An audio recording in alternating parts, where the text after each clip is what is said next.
Eddie is currently a third-year PhD researcher at the University of Liverpool, funded by the AHRC Northwest Consortium DTP. And his thesis is titled Ideal Rulership Between Insular and Carolingian Worlds. And he's being supervised by Dr. Marius Costambes, and Dr. Ingrid Rembold. The title today, however, is To Govern and Rule the People of God with Equity and Justice, Carolingian Political Discourses of Justice, which sounds like we're in for an absolute treat. So on that note, Eddie, I'm going to pass over to you, turn my microphone off, and look forward to hearing from everyone in the comments and questions afterwards. Brilliant. Thanks for the introduction. Thank you, everyone, for coming. This paper, hang on, I've got my slides. Sec. There we go. The slides good? Everyone can see those, yeah? They look good. They're not in the full now they're in the full display. Perfect. I think it's just a bit of lag on my internet, so sorry if that's an issue for everyone. I haven't got great internet here, unfortunately. So yeah, thank you everyone for coming. This paper is taken from my thesis work into Carolingian advice literature, political discourse. It's very much a work in progress. I'm very kind of quite new to all this digital quantitative text analysis stuff, so all questions and comments are much appreciated. So just to start with some quick context, apologies to anyone who's a medievalist who maybe knows all this stuff already, but I know I've got quite a broad audience. So the Carolingian dynasty ruled much of Western Europe between 751 and 888. After the first Carolingian, Pippin III, overthrew the Merovingian dynasty in a palace coup in 751. And because of these sort of murky origins, there was a lot of concern about the legitimacy of Carolingian rule. And so political discourse during the Carolingian period oriented around the figure of the ruler. And so we have this kind of construction of the ideal ruler coming in a lot of different Carolingian texts.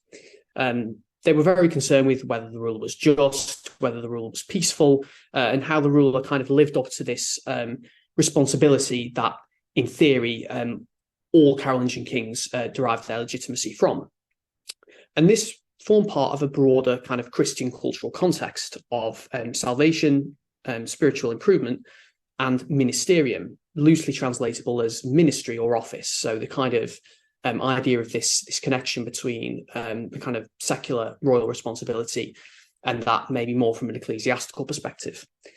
And these responsibilities come from the biblical context and like a common biblical culture, which was very important during this period, but also from late antique discourses on kind of Christian office holding and how a good Christian should behave, particularly one with such an exalted responsibility as a ruler. The ruler was held responsible for the salvation of the entire Carolingian world, which was sometimes conceived of as an ecclesia. This can loosely be translated as church, but could also refer to the kind of broader political community of the realm, as well as a physical building or an institutional structure. And this gave the ruler legitimacy, but was also grounds for criticism. And on the side, we've got a coin of Charlemagne, which kind of shows these kind of models. We have a temple on there, the Christian religion inscription. So we've kind of got that stuff coming through. So in terms of my thesis, it focuses on advice literature directed at royals. These are sometimes referred to as mirrors for princes or Fürstenspiegel. There's a large group of surviving texts on this topic from the Carolingian period, stretching from early in the reign of Charlemagne in the mid-8th century through to the mid-9th. And my thesis encompasses both advice letters to kings written by a wide range of different figures, as well as longer treatises describing the ideal ruler. These longer treatises that may be kind of closer to the stereotypical idea of a mirror for princes, perhaps closer to the kind of like Machiavelli prince type format. But the letters also form part of this kind of same discourse on what the ideal ruler is. And all these texts purport to be directed at a royal audience, whether it's a specific king in the case of the letters, or whether the treatises are more kind of generic, directed at any king who might hold these responsibilities. So given all that, you might wonder, how's any of this digital in any way? So my project started out as a close reading project, but it's recently acquired this quantitative text mining elements. And so the digital methodologies kind of had to fit around a lot of the work that I'd already done in the first 2 years of the PhD. However, I'm become quite really happy with some of the results that this kind of different perspective has brought out and has complemented the kind of existing work that I'd already done from that kind of historical background. So what I've used is the Quanteda. Not really sure how you pronounce it, to be honest, but the Quanteda R package. This is short for quantitative analysis of textual data. And this package contains a wider range of tools for quantitative research into texts. And it's kind of widely used by kind of digital or corpus linguists, but also can be adapted towards these more sort of humanistic and historical questions. It doesn't require too many programming skills compared to some of the other packages that I'd looked at, which has kind of me not being having much programming expertise has made it a lot easier to kind of pick that up. And these tools range from simple frequency counts to measures of keyness, word association, and visualizations of textual similarity. So it covers a whole range of different ways in which we can kind of grapple with texts in a quantitative form. And these kind of methodologies then supplement the close reading of the texts and can also suggest avenues for different questions for close reading when the results are unusual. And the latter's kind of been how I mostly ended up using these methods. And these kind of wide, broad comparisons across a group of texts are made substantively easier by these methodologies. You can deal with hundreds of thousands of words and quickly plot a comparison between them. And it also helps deal with translation problems. The computer doesn't have these kind of preconceptions, which I've also found very useful when grappling with kind of early medieval concepts that are very alien to ours. In other words, we can kind of see the computer and the kind of output of these computational methods as being sort of semantically blind, as Silke Schwanz has highlighted in her work on text mining medieval sources. And so they can therefore help us kind of grapple with these conceptual difficulties. Early medieval concepts of ideal rulership are very, very different to our own.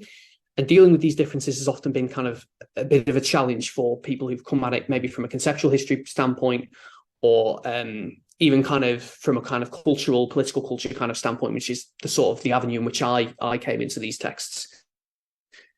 And justice is one of these concepts. It is like an attribute of the ideal ruler. It's something the ideal ruler possesses. And is something all these texts mention almost throughout the texts. But iustitia and the kind of associated Latin words connected to iustitia carry very different connotations to the modern English justice.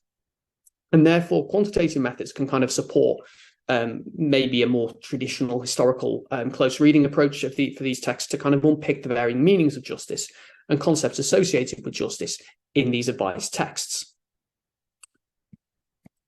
So there's three questions that I kind of want to try and quickly cover in this paper.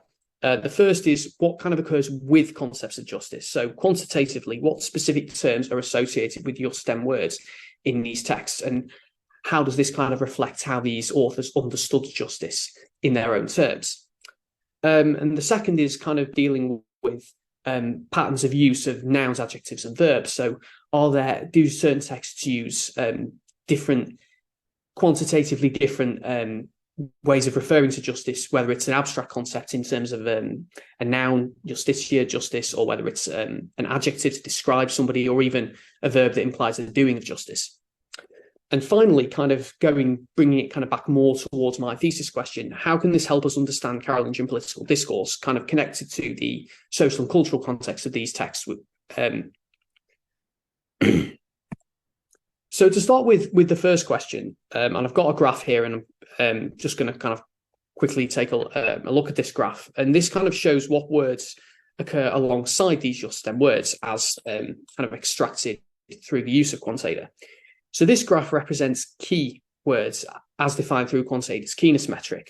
And that is where the words occur more often in defined n-gram. In this case, I've chosen 10-gram, but we can substitute that with, if we wanted words that were closer, because Latin has quite a flexible word order. I decided to be quite broad in how wide I went with the word association of a word like iustitia, proportionally compared to the rest of the text. So this combines all my texts, and these are all words that are close to all your stem words relative to being close to other words in the text, if that makes sense. And so these are the top 20 most key words. And some of them are not that interesting. So we have, for example, judicium, which is judgment. You kind of expect to see that when regarding justice, particularly the kind of idea of the king as a sort of judge, or like justice being kind of very much associated with legal judgment or the legal process. But also we have a range of other concepts that perhaps you wouldn't necessarily get as being associated with justice from close reading or from kind of our own preconceptions of what justice is. So as an example, we've got regis of the king. So we have this idea that justice is somehow possessed by the king, or it's something that is the king's rather than an abstract thing that kind of permeates society, maybe as we might see it. We also have this kind of association with words meaning kind of to discharge. So again, we have this kind of practical action of justice, as well as it being this kind of more philosophical concept of iustitia. And so we have this strong association of the person of the king and the actions of the king with them being just in some way. And this comes through concepts like misericordia or mercy, which we've got on there. So that, again, we have this sense of kind of maybe connected to legal or how the king might pass judgment on somebody, but also kind of, again, this sense of a virtue of justice and a virtue of misericordia, mercy, which is kind of, again, a bit of perhaps a little bit alien to us, but we can kind of unpick that through these sort of methods. And we also see this association with kind of equity in a more kind of cosmic sense, equitas, implying this kind of sense of a broader cosmic justice and kind of world order in a sense, complementary to the more legal sense implied by this kind of iustitia, kind of judges and judgment. Justice then is something the king possesses as well as this kind of abstract concept. The ideal ruler should be just, but this justice is kind of a personal attribute rather than something that the king can look at outside of himself, if that makes sense. And it's often in relation to other royal virtues, for example, mercy or wisdom. And this is influenced by the biblical view of royal justice as a virtue, expressed most famously in the case of Solomon, and by the kind of very personal way in which they understand royal virtues. Although I'm kind of going off a little bit on a tangent here, we also see this with other concepts. For example, peace is also seen as this kind of almost an attribute. You describe the king as peaceful or having peace rather than talk about peace as something detached from the king in that sense. So we have this kind of the idea that they understand these concepts primarily as virtues that the king holds rather than anything else.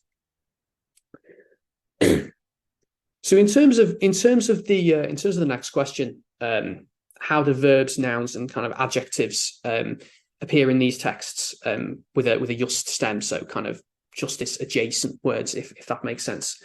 So I've got a column chart to show this across the 8 texts that I look at in my thesis.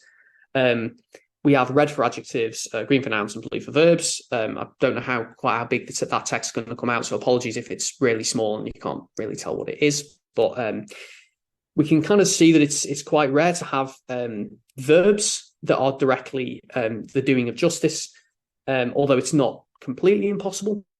There are 2 texts in which they appear. And the verb forms tend to more be connected to judgment or something kind of connected rather than like doing justice itself as a verb or justifying as a verb. We also see that nouns aren't perhaps as common as we might think. So nouns are fairly common, but they often don't make up the majority of the text reference to justice in a sense. Usually it's adjectives that make up a major chunk of the text references to justice. There's in some cases, well over half of just stem words showing, again, how they kind of understand justice as this attribute of the ideal ruler. We have terms like the just king will do this, or the king should be just. And again, you have this sense that justice wasn't really thought of in the abstract sense, but was considered a specific quality of the ideal ruler. And in terms of kind of talking about specific texts, in this sense, we have certain texts that are very heavy on the use of justice, like Rabanus's letters, which are right at the very left there is the most, which often refer to Louis the Pious, the emperor that he writes to, as being just and his sons unjust because his sons rebel against him. And here we can kind of see quantitatively how specific contemporary issues shape these political discourses. In the early 830s, some of Louis the Pious' sons, Lothar, Pippin, and Louis, rose against him in a rebellion. And Rabanus is kind of defending Louis through the means of advice literature and talking about the ideal ruler. And so he refers to both Louis as just and his sons as unjust. So again, we have this sense that we can kind of, these concepts are reflected quantitatively as being used in specific moments in a certain way. And so you have this the sense that these texts are using quantitatively and markedly different language around justice, depending on the context and the kind of style of the author as well, to kind of shape the way they kind of construct justice. As we can see on the other extreme, Catulf's letter, the earliest text, refers to this very, very infrequently. And this may be because Catulf's letter comes a lot earlier in the Carolingian period, when these ideas of the ideal ruler are not as well developed. And these ideas do change over time as the idea of a royal responsibility becomes kind of much more clearly defined in the 9th century. And it's worth noting again here that this is kind of shaped by the kind of Christian context, the biblical context of the just ruler, particularly in the verb use and the kind of the ideals of what they should aspire to. But that's kind of constant across these texts. But we still see that even with a kind of a shared culture and a shared discourse, we do see these differences that jump out with the quantitative analysis, even when perhaps a close reading might not necessarily suggest those differences. So in terms of patterns of use across these texts, we can see the connection between justice and this kind of binary of equity and iniquity. Justice was really clearly connected to this sense of equity and therefore injustice to iniquity, and particularly in certain authors' descriptions, and this could really reflect contemporary events and be a way in which they would kind of target their texts at commentary on contemporary events. Justice was an attribute of the ideal ruler. The king was described as just or possessing justice, almost as like if it was a character trait rather than a kind of a philosophical concept. And we can see this in the adjective use of these justem words. It wasn't only an issue of kind of legal judgment or judicial procedure, but like this attribute sense, but also this sense of a broader cosmic sense of justice and equity, balance. And some authors prefer this terminology to others. As we saw on the second graph, which is some texts use the terminology very infrequently, preferring to use other types of words to describe justice. And these differences can partly be explained by kind of authorial style, but they showed that although there's this common discourse of justice, not everyone's always saying the same thing all the time. The treatises tend to use this kind of abstract idea more than the letters. So again, we have the sense that there are rhetorical differences within the group of texts that I talk about in my thesis. And it kind of really highlights the fact that although we have these kind of shared ideas, all the authors aren't necessarily speaking in the same way, even when they kind of do share this kind of broader ideal. So in terms of some conclusions, there are some limitations of this kind of bringing this approach in and using this approach, most notably the fact that you kind of have to sift through a lot of data to kind of find these interesting avenues and ideas. To a certain extent, you're taking a text away from its context and kind of treating it just on its own. That has to be done carefully with the context in mind, but it does also offer this opportunity to compare texts to each other, to kind of maybe get away from some of the preconceptions and treat the text as themselves, and really kind of tackle the ways in which these texts construct complex concepts like justice. We can see like the clear differences between this and kind of modern concepts of justice, which often prove problematic when we're dealing with these kind of conceptual problems. And they also show how Carolingians could respond directly to contemporary events, and they would change their kind of rhetoric and their kind of use of these terms depending on contemporary events. If something like justice was an individual attribute of a ruler, it could therefore lead to legitimation of the ruler or undermine the ruler's legitimacy. And so we have kind of these close connections between justice and other virtues of the ideal ruler. And finally, it also kind of shows how we have these interactions between kind of an attribute, an abstraction, and an action. So we have this kind of abstract concept of iustitia or justice, but we have the verbs of judgment that are linked to specific royal actions as well. So we have the idea that the king has to be doing something to do justice. And we also have, most importantly, the idea that it's an attribute or a personal trait rather than a kind of some kind of a philosophical or political philosophical idea. And so therefore, using this kind of quantitative element can kind of supplement the close reading of these texts quite well, suggesting avenues for kind of further inquiry and hinting at similarities and differences between this and among this kind of broader corpus of texts. Thank you. Yeah.